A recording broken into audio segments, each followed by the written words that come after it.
Pentru toate fetele frumoase și pentru toate mamele.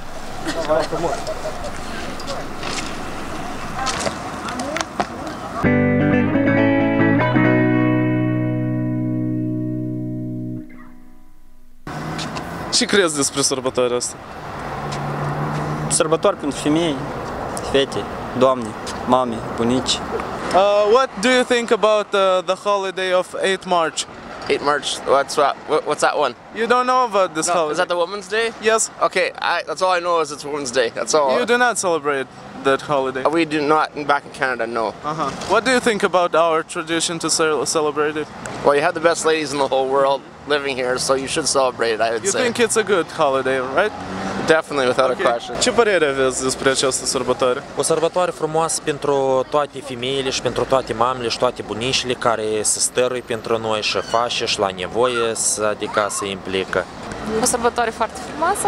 Felicit toate doamnele, domnișoare, mămicile, bunicile. Очень положительные эмоции и ожидания насчет него. Ok. Ce credeți despre 8 martie? Este o sărbătoare frumoasă dedicată femeilor care este necesară să fie sărbătorită. Și cred că este nu unica zi când trebuie să ofere atenție femeilor, dar în fiecare an, dar asta este o zi mai specială. Ce părere aveți despre sărbătoarea de 8 martie? E o sărbătoare pentru fete, mame. Cum intenționați?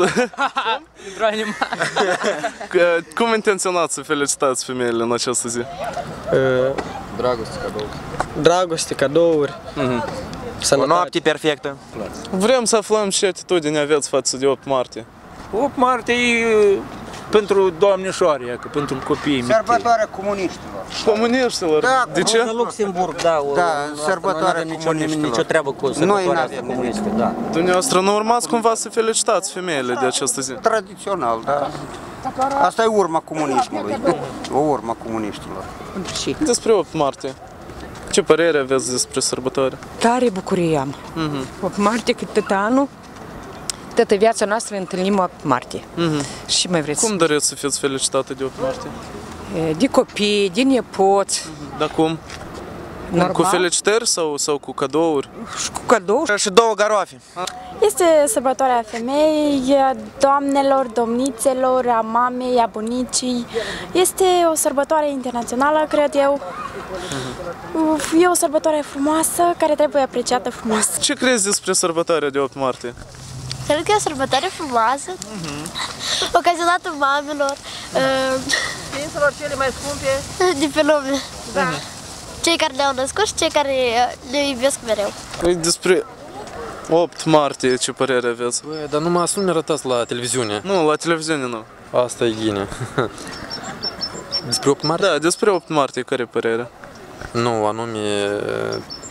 E bună sărbătoare, nu-i bună? Trebuie ceva schimbat? Nu, eu cred că e o sărbătoare destul de bună și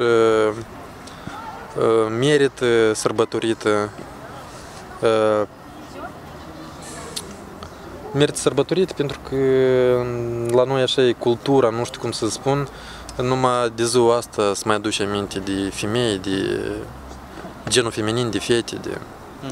Măcar o zi în an, da? Da, măcar o zi în an, cu toate că zilele de astea ar trebui să fie mai multe.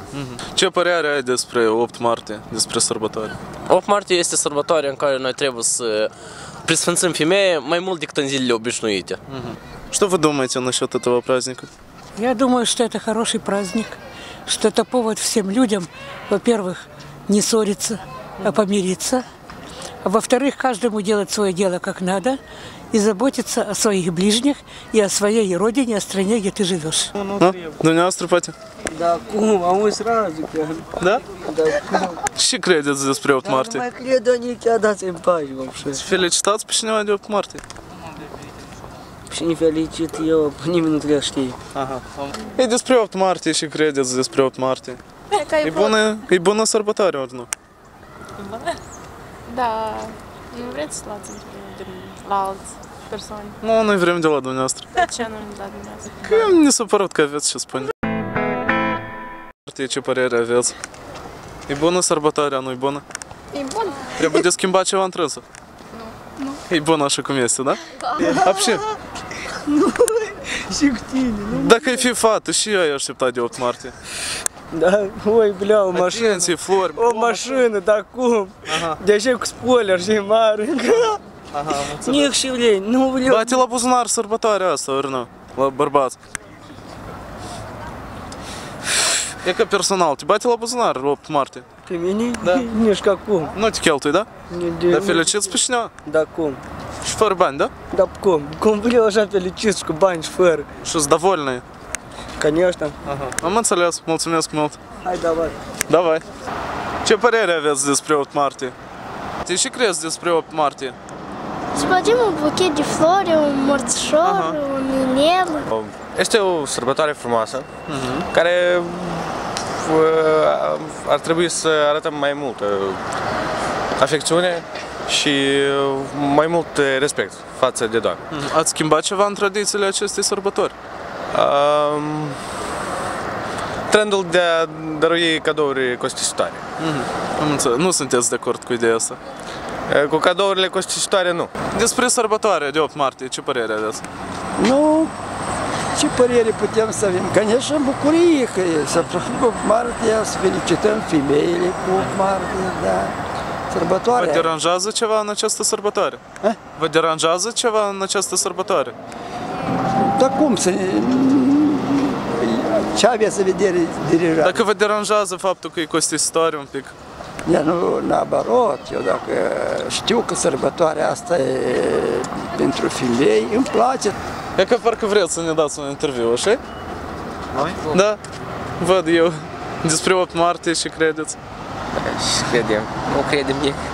Nu credeți nică? Aveți vreo părere? E bună sărbătoarea, nu-i bună? Foarte bună. Ați schimbat ceva în sărbătoarea asta? Nu. Nu? Ce credeți despre 8 марта? Можно и по-русски. Да, собственно, можно и по-молдавски, но как бы по-русски мне будет проще. Как вам удобнее? Просто могу сказать, что, наверное, 8 марта, оно как бы символизирует, наверное, приход весны, учитывая то, что это начало марта. А учитывая то, что это Международный женский день? Как вы думаете? Ну, я думаю, что пускай такой праздник будет для женщин каждый день.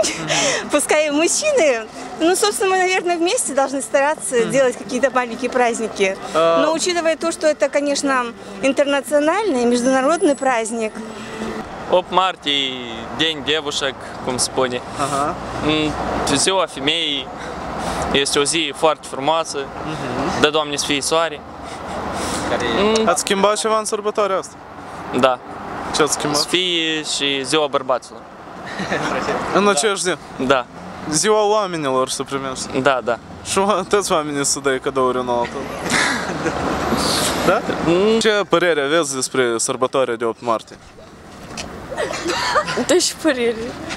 Vă place, nu vă place? Nu, și normal că îmi place. Am înțeles. Și așteptări aveți de 8 martie?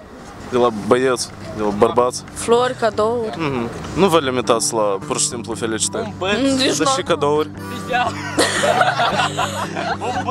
Как бы, nu știu. Depinde băiatul cât bani are.